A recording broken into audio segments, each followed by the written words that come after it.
Assalamualaikum warahmatullahi wabarakatuh. Selamat pagi teman-teman level 9. Sudah siapkah menerima pembelajaran hari ini? Harapannya teman-teman sudah siap ya. Dan tetap semangat, selalu bahagia. Amin. Baik, sebelum kita memulai pembelajaran kali ini, mari kita buka dengan membaca basmalah. Bismillahirrahmanirrahim. Pertemuan kali ini masih tentang teks diskusi ya teman-teman. Teks diskusi bagian 4, menyajikan gagasan atau pendapat. Setelah pada 3 pekan yang lalu ya, teman-teman sudah mempelajari tentang teks diskusi bagian 1, yaitu tentang mengidentifikasi. Kemudian teks diskusi bagian 2 tentang menyimpulkan teks diskusi.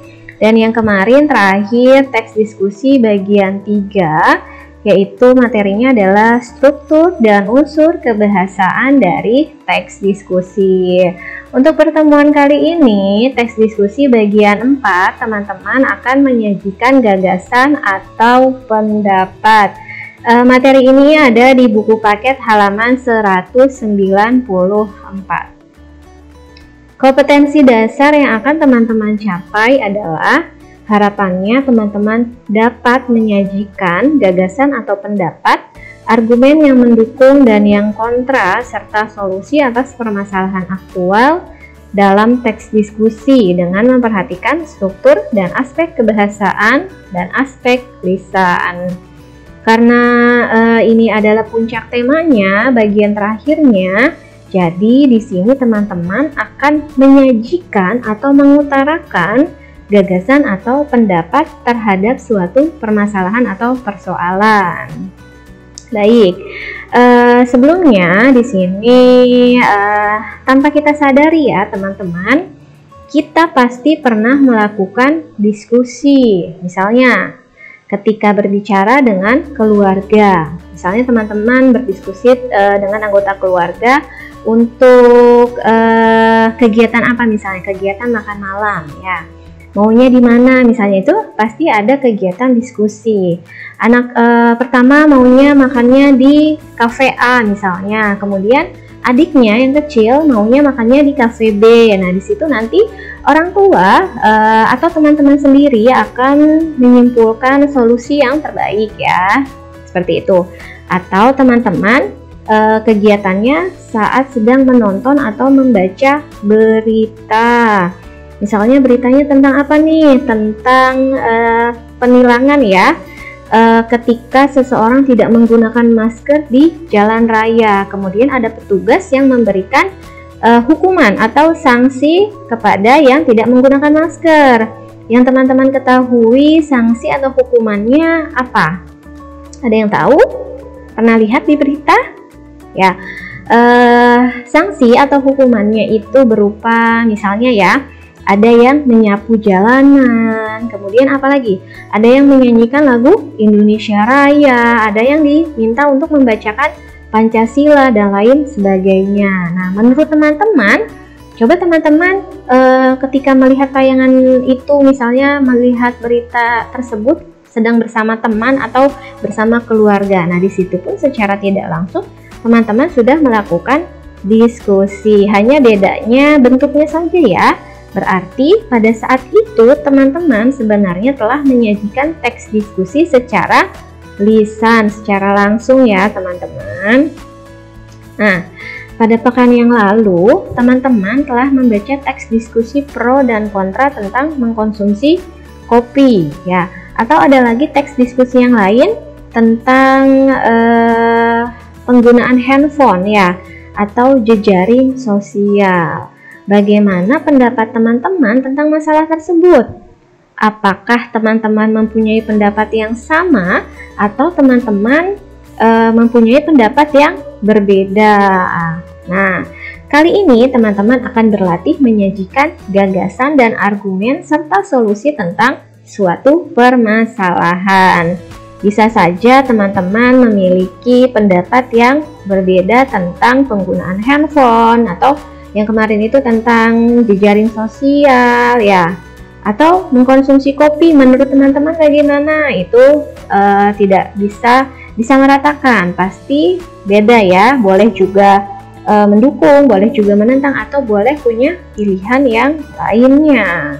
Baik, di sekitar kita banyak sekali ya persoalan yang menjadi pro itu mendukung ya teman-teman, dan kontra yang menentang. Di sini Ibu buat tiga persoalan ya.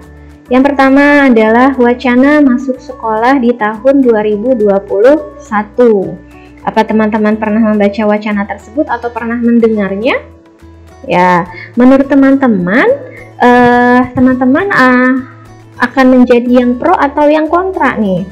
Ya, itu boleh bebas berpendapat. Kemudian ada juga yang kedua, boikot produk Prancis ya, yang sekarang ini sedang booming ya, sedang naik nih, boikot produk Prancis. Kenapa kita harus memboikot produk Prancis? Karena pemerintah Prancis menghina atau melecehkan Nabi Muhammad, Nabi kita ya teman-teman. Akhirnya produk-produk Prancis yang ada di minimarket, di toko swalayan atau yang lainnya itu diboikot. Kemudian yang ketiga ada masalahnya masih tentang RUU Cipta Kerja ya. Ini beberapa pekan yang lalu ya, masih juga yang sedang naik daun ya, beberapa pekan yang lalu. Ya, RUU Cipta Kerja, di sini pemerintahan kita ini membuat rancangan undang-undang ya terhadap buruh atau pekerja di pabrik-pabrik ya teman-teman ya. Ini juga merupakan persoalan. Bagaimana menurut teman-teman kondisi atau permasalahan-permasalahan yang ada di sekitar kita ini? Nah, untuk memudahkan teman-teman atau kita dalam menyajikan gagasan, baik gagasan atau argumen dan solusi digambarkan dalam peta konsep. Teman-teman tahu ya peta konsep ya. Nah, ini dia ada sebuah gambaran contoh ya teman-teman. Contoh peta konsep. Di sini ada di bagian tengahnya ini adalah judulnya. Judul dari teks diskusinya. Minum kopi baik atau buruk untuk kesehatan. Masih tentang kopi ya teman-teman. Ya. Kemudian ada isu. Isunya apa nih? Anjuran minum kopi tidak lebih dari 3 gelas per hari karena kopi baik untuk kesehatan, katanya seperti itu. Nah, ada argumen yang menentang. Konsumsi kopi secara berlebihan juga berdampak buruk bagi kesehatan seperti jantung.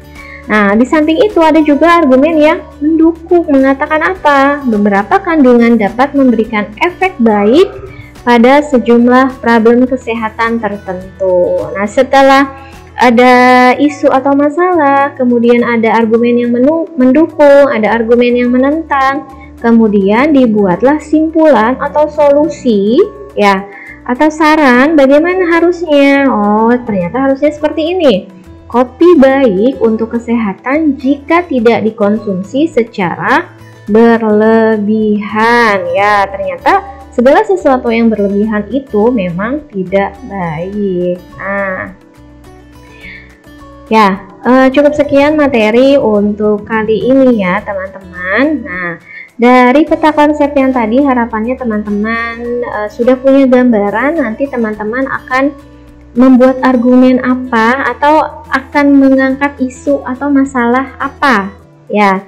Tugas sudah ada di kolom tugas di kelas 9 ya teman-teman.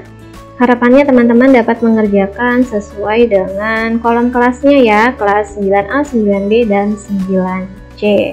Jika ada pertanyaan, boleh teman-teman tinggalkan pertanyaan pada kolom komentar di Google Classroom. Baik, sekian dari Ibu. Semoga teman-teman selalu diberikan kemudahan dalam melakukan setiap aktivitas. Tetap semangat dan selalu bahagia. Wassalamualaikum warahmatullahi wabarakatuh.